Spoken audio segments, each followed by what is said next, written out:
And for my students, that's a good fact. Thank you. I call Catherine Delahunty.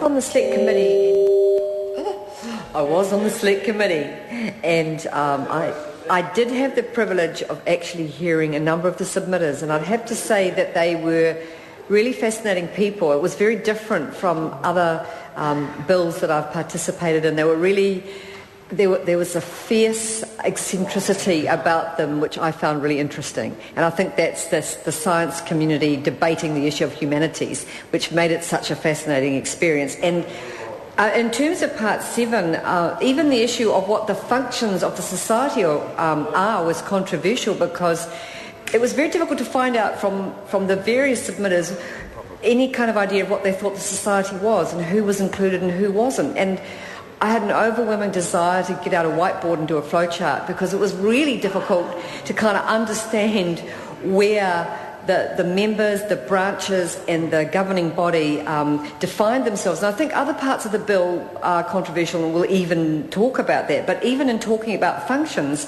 these people confused the select committee and vigorously debated, passionately debated, who was the society before we even got to the question of function. And maybe that's the nature of academia and the intellectual life, is that every single word will be debated. It's a bit like parliamentarians, only they were kind of more interesting than we are somehow. So the functions of the society, I would just like to have a look at those in terms of what came up. And it was quite a bit concerning at the select committee, although we support the bill, that there was such a dispute about whether consultation on these issues had been thoroughly carried out. And part of that was because nobody could really understand how the thing worked. You know, no one could really work out who was supposed to consult with who on the functions of the Royal Society. So it was difficult for us to make an intelligent assessment as to whether that had actually happened in a fair way or not. And of course, the leading people submitting on behalf of the Society's governing body said that it had been a fantastically rigorous consultation, and some of the submitters on this issue said it hadn't been, and it was really difficult to know the truth. But in the end, we went back to the bill, and we went back to the principles in the bill, and that's why we supported it. So if we're looking at Part 7, in terms of 7A2, there has been mention of the issue of the advancement of science and technology education, and that missing out the word humanities. Well,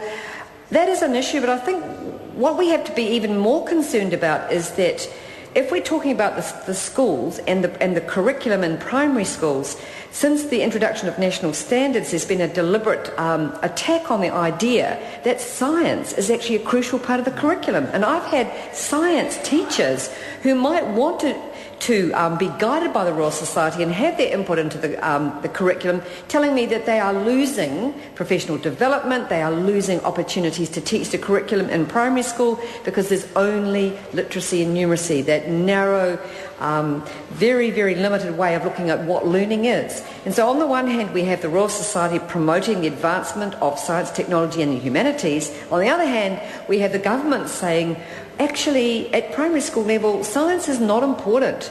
And it seems to be conceptually beyond their grasp that some young people will come to literacy and numeracy via science, via the arts, via the humanities, and via a whole range of learnings. And if they understood how education actually works, and clearly the Royal Society does because they're making this change, people come to basic understandings around literacy and numeracy through their passion for a particular discipline. And there are many children who will come to literacy through science, through their absolute wonder and passion for how the physics of the world works, rather than from actually doing maths on the board. And so it would be terrible if the capacity of the Royal Society to advise the curriculum on science and technology was not applied in primary schools. And it's a real concern that these are being narrowed and the whole area is being shut out. The other, in terms of A1, I'm fascinated by the debate about science and technology versus the humanities, because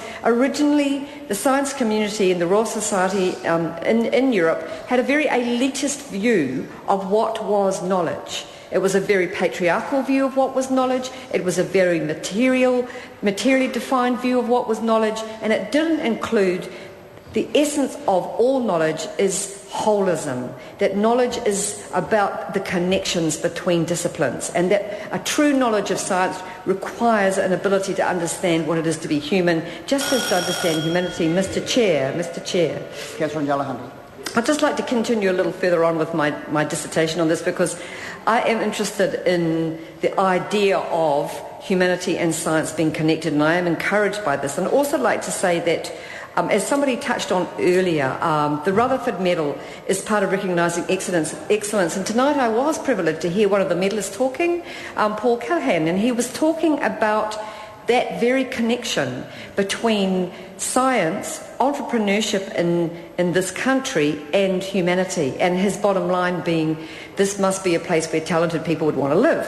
And, you know, he's repeating this around the place. And it's interesting when a Royal Society medalist talks like this, because he is actually manifesting what this change in the law is all about, which is that we do need a society that's going to attract the best minds, hold the best minds, create the best business and scientific ideas, must also have the capacity to maintain human relationships and human values, including environmental values. And he's very lucid on that subject, and I think that's a good example of the Rutherford Medal, which is why we do need to encourage and promote excellence. And I think people like him get those medals because of that absolutely deep, articulate capacity to make connections, because that's what makes other people come with you when you're trying to promote science or business or an understanding of how society works. So it's good to see this in the bill.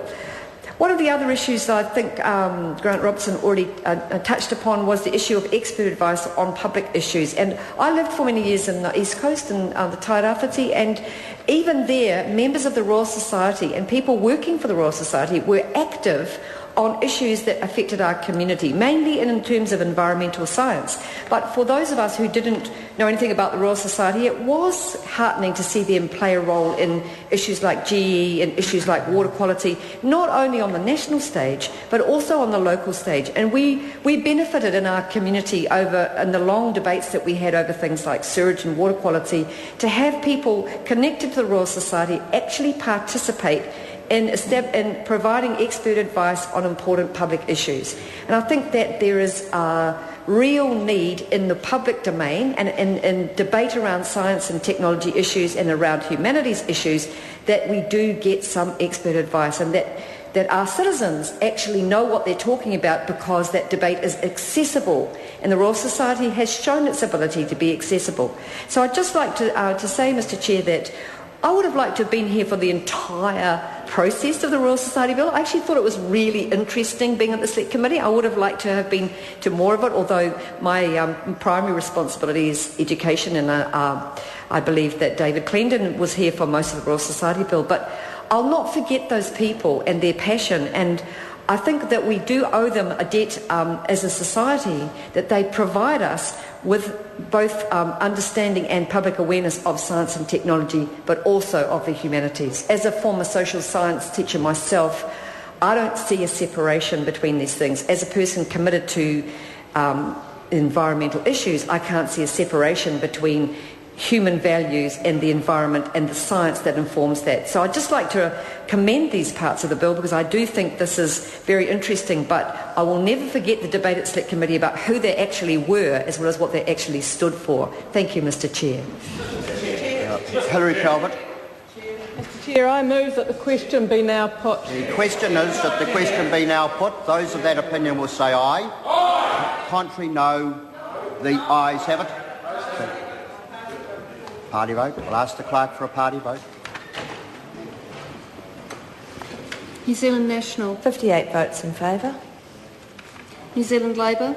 38 votes opposed. Green Party. 9 votes opposed. Act New Zealand. 5 in favour. Maori Party. E toru e tautoko ana. Progressive. 1 vote opposed. United Future. 1 vote in favour. Honourable Chris Carter. 1 vote opposed.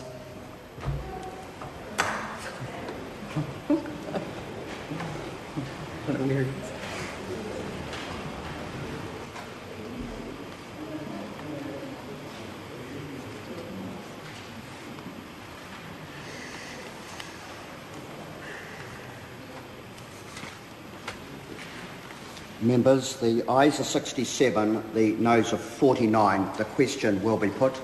The question is that Clause 7 stand part. Those of that opinion will say aye. Aye. Contrary, no. The ayes have it. Members, the question now is that Clause 8 stand part. Mr Chair.